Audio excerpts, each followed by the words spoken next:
On the night of March 31st, 2006, 27-year-old medical student Brian Shaffer walked into a crowded bar in Columbus, Ohio. He wasn't alone. His friends were with him. Security cameras captured him arriving. Hundreds of people were inside the building. Music blasted through the speakers. Students packed the hallways. It should have been one of the safest places to spend a Friday night. Instead, it became the setting for one of the strangest disappearances in American history. Because Brian Shaffer walked into that bar, and somehow, he was never seen leaving. Nearly 2 decades later, investigators still cannot explain what happened. No body has ever been found. No suspect has ever been charged. No definitive answer has ever emerged. Only theories, and a mystery that continues to haunt everyone connected to it. To understand why this case remains so unsettling, you first have to understand who Brian was. By all accounts, Brian Shaffer had the kind of future most people dream about. He was studying medicine. He was intelligent, outgoing, and well-liked. Friends described him as funny and charismatic. He could talk to almost anyone. He loved music and often attended concerts. And he was only months away from moving further into a career he had spent years working toward.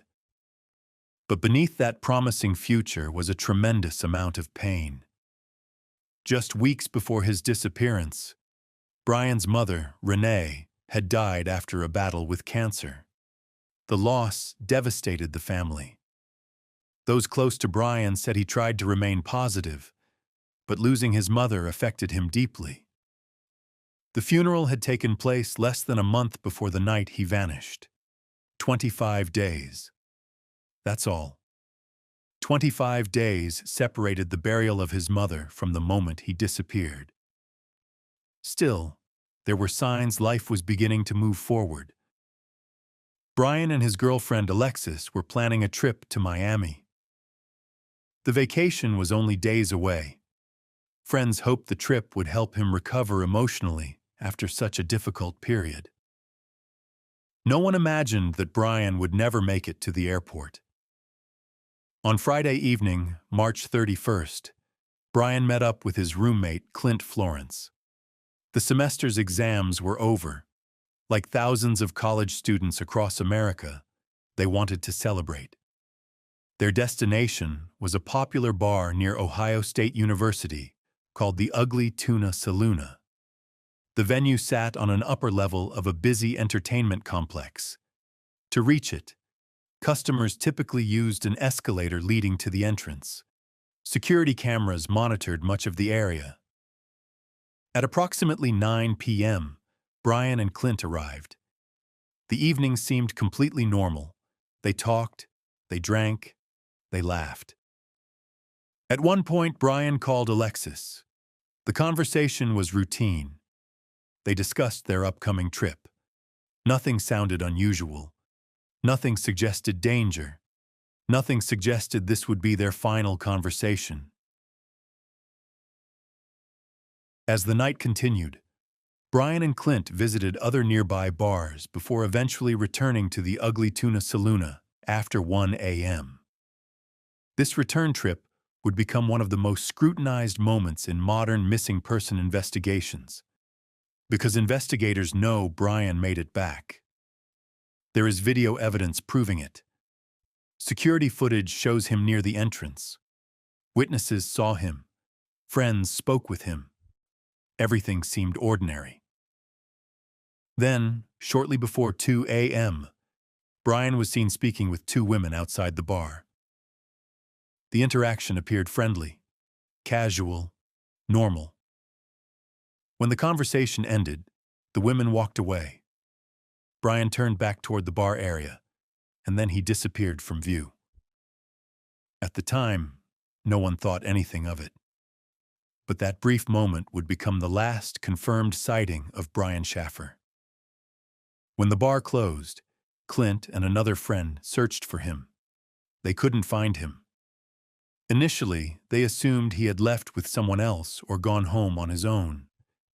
It wasn't unusual for friends to get separated during a night out, so they left. The next day, Brian didn't answer his phone. Then another day passed. Still nothing. On Monday morning, Alexis expected to meet him for their flight to Miami. Brian never arrived. That was the moment concern turned into panic. His family contacted authorities. A missing person investigation began. And investigators soon discovered something that made the case extraordinary. When detectives reviewed surveillance footage from the entertainment complex, they could clearly see Brian entering the area. But despite countless hours of review, they could not find footage showing him leaving. At first, investigators assumed they had missed something. Surely a man couldn't simply vanish from a crowded building. So they reviewed the footage again, and again, and again. Yet the result remained the same. Brian appeared on camera entering, but there was no confirmed footage of him leaving.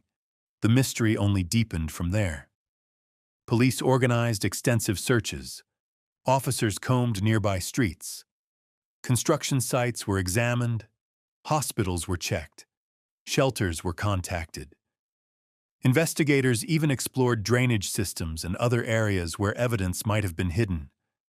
Nothing. No trace of Brian.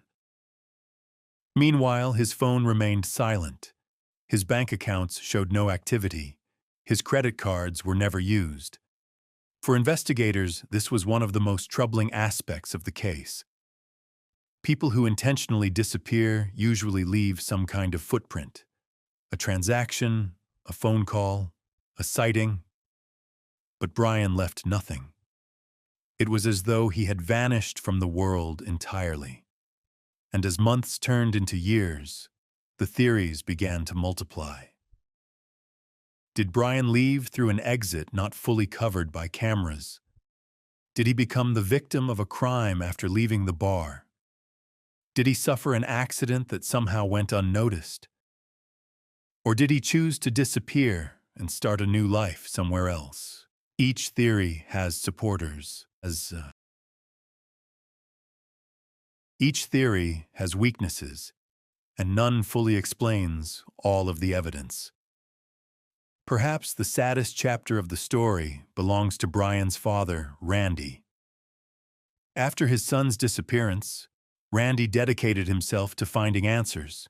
He spoke to the media, organized searches, appeared at public events, and refused to let the case fade from memory. For years, he held on to hope that Brian was still alive. Then tragedy struck again. In 2008, Randy died in an accident during a storm. He passed away without ever learning what happened to his son. Today, Brian Shaffer's case remains officially unsolved. Age-progressed images have been released. Rewards have been offered. Tips still occasionally arrive. Yet no theory has ever solved the mystery. Somewhere, there is an answer. Someone knows what happened. Or perhaps Brian himself knows. But until that answer is found, one question continues to linger. How does a man walk into a crowded bar filled with witnesses and security cameras and simply disappear?